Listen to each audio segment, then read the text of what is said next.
The Cold War was a time of suspicion and secrets, a world where every shadow seemed to hide a threat.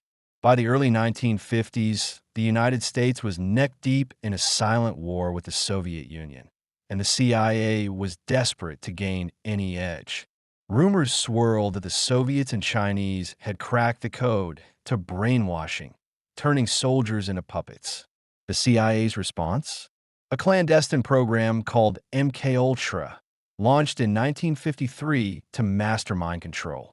This wasn't just about espionage. It was about rewriting the human mind, turning people into tools for espionage, sabotage, or worse.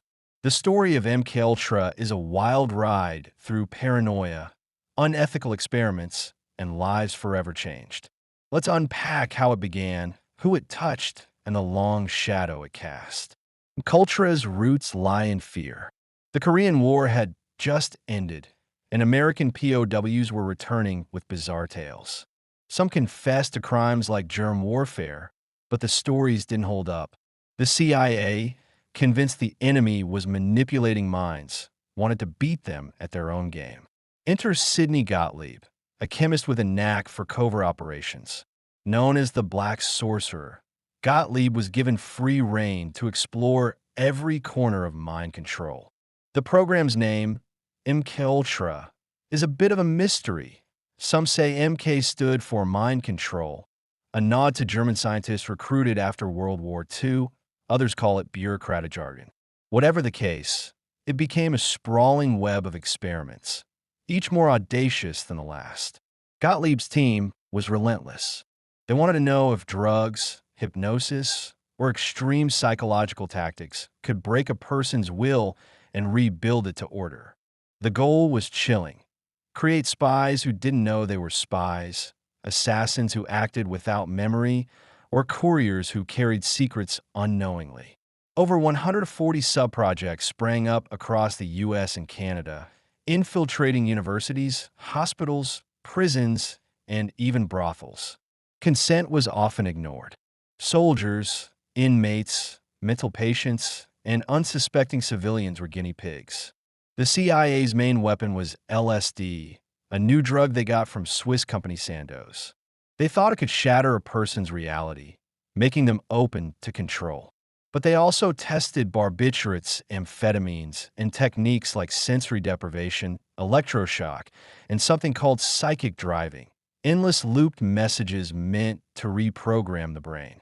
One of the darkest chapters involved Frank Olson, a CIA scientist who worked on MKUltra.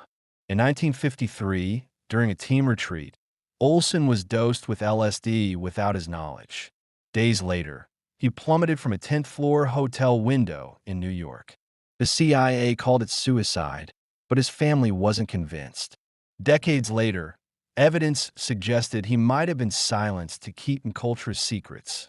Olson's death became a flashpoint when the program was exposed, symbolizing its reckless disregard for human lives. His family fought for answers, eventually settling with the government in 1976, but questions linger. Was it murder? A cover-up? The truth is still murky, buried in the program's destroyed records. Then there's Ted Kaczynski, the Unabomber, whose story ties directly to MKUltra. In 1959, a 16-year-old Kaczynski, a math prodigy at Harvard, joined a psychological study run by Henry Murray, a psychologist with ties to the CIA. The experiments, likely funded by MKUltra, were brutal. Students were subjected to grueling interrogations, their beliefs mocked to test their breaking points. Kaczynski, already a loner with a 167 IQ, endured hours of verbal abuse designed to crush his psyche. The study aimed to understand stress and control, but it may have pushed Kaczynski toward his later anti-technology crusade. From 1978 to 1995, he sent bombs that killed 3 and injured dozens, driven by a hatred of modern systems. While it's not certain the experiments made the Unabomber, they didn't help a fragile mind already teetering on the edge. Others crossed MKUltra's path with equally haunting stories. Robert Hunter, a folk singer who later wrote for the Grateful Dead, was dosed with LSD at Stanford in the early 1960s. He thought he was in a harmless study, but the CIA was behind it, watching how psychedelics warped his mind. Hunter turned the experience into art, but it left him shaken, his trust violated. Ken Kesey, author of One Flew Over the Cuckoo's Nest, was another unwitting subject. While working at California Hospital, he was given LSD in MKUltra-funded tests. The drug fueled his counterculture activism, but also fractured his sense of reality. Both men's stories show how the CIA hid behind academic cover, using universities to experiment on young, trusting minds. Another figure touched by MKUltra was Whitey Bulger, the notorious Boston mobster. In the 1950s, while serving time at Atlanta Federal Penitentiary, Bulger volunteered for what he thought was a medical study to reduce his sentence. Instead, he was given massive doses of LSD as part of MKUltra's prison experiments. Bulger later described the experience as nightmarish, saying it left him with lifelong insomnia and paranoia. While he was already a criminal, the experiments deepened his distrust and volatility, possibly shaping his ruthless career as a crime boss. Bulger's case highlights how MKUltra targeted vulnerable populations, like prisoners who had little power to refuse. In Montreal, psychiatrist Ewan Cameron took things to another level. At McGill University's Allen Memorial Institute, Cameron ran MKUltra-funded experiments that were nothing short of horrific. He believed he could depattern patients, wipe their minds clean, and reprogram them. His methods included heavy LSD doses, electroshock therapy, and psychic driving, where patients were forced to listen to repetitive messages for days while drugged and isolated. His subjects, often Canadians seeking help for anxiety or depression, had no idea they were CIA test subjects. Many left with shattered memories, some unable to function. Cameron's work was so extreme that even the CIA questioned its worth. Yet it continued into the 1960s, leaving dozens of lives in ruins. MKUltra's experiments weren't confined to labs. In Operation Midnight Climax, the CIA set up fake brothels in San Francisco and New York from the mid-1950s to the mid-1960s.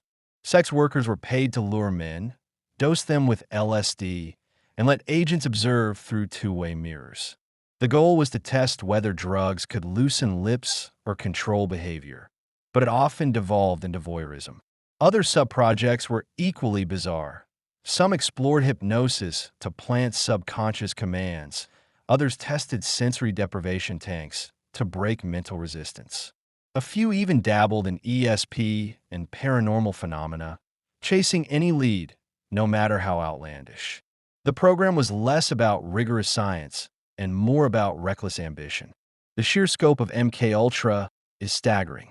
It wasn't one project, but a tangle of efforts, each exploring a different angle of mind control. At the Addiction Research Center in Kentucky, prisoners were given LSD and other drugs, often targeting Black and marginalized inmates. Some speculate, though it's unproven, that Charles Manson, the cult leader behind the 1969 murders, may have encountered MKUltra through prison experiments. Books like Chaos, Charles Manson, the CIA, and The Secret History of the 60s fuel this theory, pointing to Manson's time in San Francisco during the CIA's brothel experiments. While no hard evidence links him directly, the overlap is eerie, showing how MKUltra's shadow touched even the darkest corners of the era. By the late 1960s, cracks were showing. The science was flimsy. LSD didn't create obedient agents. It often just caused chaos. Hypnosis and other methods were hit or miss. Ethical concerns were mounting, even within the CIA.